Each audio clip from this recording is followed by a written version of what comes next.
ဥရောပရွှေဖနက်ဆုရှင်ဘယ်သူဖြစ်လာမလဲအားလုံးပဲမင်္ဂလာပါ Wine Sport ကနေပြန်လဲကြိုဆိုလိုက်ပါတယ်တကူတော့အောင်မြင်မှုတွေအကြောင်းပြောကြမယ်ဆိုရင်မပါမဖြစ်အရေးကြီးတဲ့ဆုတစ်ခုကတော့ဥရောပရွှေဖနက်ဆုဖြစ်ပါတယ်ရာသီတိုင်းမှာအသင်းတိုင်းရဲ့ထိပ်တန်းတိုက်စစ်မှုတွေကအသင်းကိုနိုင်ပွဲရရှိစေဖို့သွင်းကိုတွေကိုသူ့ထက်ငါအပြိုင်သွင်းယူနေကြပါတယ်ဒီထဲမှာဥရောပရဲ့အကောင်းဆုံးဂိုးသွင်းဘီရင်ကတော့တယောက်ပဲရှိမှာပါလီယိုနယ်မက်ဆီနဲ့စီအိုဒိုတို့လိုကမ္ဘာအကောင်းဆုံးကစားသမားတွေဟာဆယ်စုနှစ်တစ်ခုစာလောက်ဒီဆုကိုအပြန်အလှန်ဆန်ကျင်သစ်တင်နဲ့ရယူခဲ့ကြပူပါတယ်ဥရောပရွှေဖနက်ဆုအတွက်အမှတ်ပေးစနစ်နဲ့ဆုံးဖြတ်တာဖြစ်ပြီးထိပ်တန်းလိကြီး9ခုအတွက်တကူးကို2မှတ်အလဲအတန်းအတွက်တကူးကို1.5မှတ်နဲ့အောက်တန်းလိအတွက်ကတော့တကူးကို1မှတ်သတ်မှတ်ပေးထားပါတယ်2025-26ဘောလုံးရာသီအတွက်ဥရောပရွှေဖနက်ဆုကိုဒိတ်ကျဲတွေအပြိုင်လူနေကြပြီးအမ်ဘာပေအတွက်တရက်ပူကိုကာကွယ်ဖို့ခက်ခဲနေပါတယ်ဥရောပမှာသွင်းကို10ဂိုးကျော်သွင်းထားတဲ့တိုက်စစ်မှုတွေဆိုရင်မေဆင်ဂရင်းဝုဒ်လူတာရိုမာတီနက်စ်မိုက်ကယ်အိုလီစီဒန်နစ်အန်ဒက်ဂျက်ကင်းဘာနီချီလီအန်နိုနီစီမန်ညိုစတဲ့ကစားသမားတွေရှိကြပါတယ်ကိုပိုဆိုတိုက်စစ်မှုဗီတာမိုရီဂီဟာလာလီဂါအသင်းမာရော့ကာကိုမရောက်လာခင်ကတည်းကတူရကီနဲ့အီတလီတို့မှာသူ့ရဲ့ဂိုးသွင်းစွမ်းရည်ကိုပြသခဲ့သူဖြစ်ပါတယ်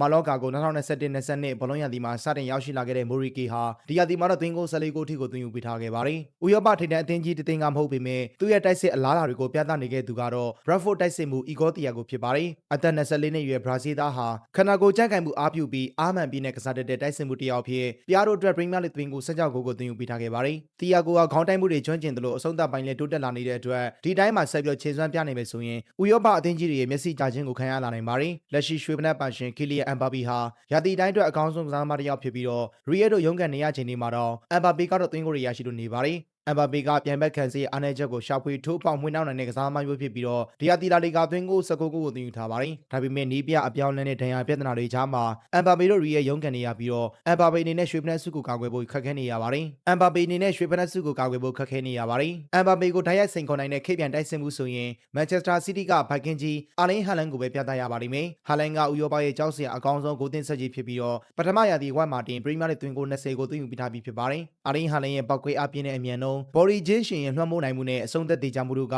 ဟာလန်ကိုဘယ်သင်းမှာကန်ကန်အကောင်းဆုံးဖြစ်နေစေပါတယ်။ဟာလန်အတွက်မန်စီးတီးဖန်တီးရှင်တွေချပြီးလက်သမားဟာသွင်းဂိုးတွေဖြစ်နေပြီးမန်စီးတီးကလည်းပြိုင်ပွဲဆောင်ဖလားလေးလုံးလမ်းကြောင်းပေါ်မှာရှိနေပါသေးတယ်။ဟာလန်ရဲ့နေရာယူမှုအကြောင်းရုံးကေးမမှုနဲ့အခွင့်အရေးသေးသေးလေးတွေကနေတော့ဂိုးရှာဖွေနိုင်မှုတွေကြောင့်ရွှေဖနက်ပန်ရှင်ဖြစ်လာဖို့တိတ်ပြင်းနေတဲ့ကစားသမားတစ်ယောက်ဖြစ်ပါတယ်။ဟာလန်အမ်ဘာပီတို့ထက်ဒီယာဒီမှာသွင်းဂိုးပိုများနေတဲ့ကစားသမားကတော့ဘိုင်ယန်မြူနစ်တိုက်စစ်မှုဟယ်ရီကိန်းပါ။ဟယ်ရီကိန်းဟာပရီးမီးယားလိဂ်မှာကစားတုန်းကရောဘွန်ဒက်စ်လီဂါကိုပြောင်းရွှေ့လာတဲ့အခါမှာပါသူ့ရဲ့သွင်းဂိုးတွေကိုတာလီချိုးနေရင်းနဲ့ဆင်ញင်တစ်တွေအမြဲတင်နေခဲ့ပါတယ်။ကိန်းဟာသွင်းဂိုးရယူဖို့ချိန်ကိုက်သားနေရာယူတက်ပြီးတော့ဘိုင်ယန်ရဲ့ဘောလုံးကစားဟန်နဲ့လိုက်ဖက်လုံးနဲ့တိုက်ဆင်မှုတရားလည်းဖြစ်ပါတယ်။ကိန်းဟာလက်ရှိမှာဘွန်ဒက်စ်လီဂါသွင်းဂိုး22ဂိုးသွင်းယူထားပြီးတော့သူ့ရဲ့တသက်မဲ့ဂိုးသွင်းစွမ်းရည်နဲ့အတွေ့အကြုံပြေးဝမှုကြောင့်25ဂိုး30သွင်းနေဆိုတာကပုံမှန်ဖြစ်ပါတယ်။ဒီတော့ကိန်းကစံချိန်တင်သွင်းဂိုးတွေကိုသွင်းယူပြီးအမ်ဘာပေရဲ့ရွှေဖနက်ဆုကိုဒီယာဒီမှာဟယ်ရီကိန်းပြန်လဲသိမ့်မယ်မလားဆိုတာကိုတော့ဆက်လက်ရင်ခုန်သွားရပါမယ်။ကြည့်ရှုပေးကြတာကျေးဇူးများတင်ပါတယ်။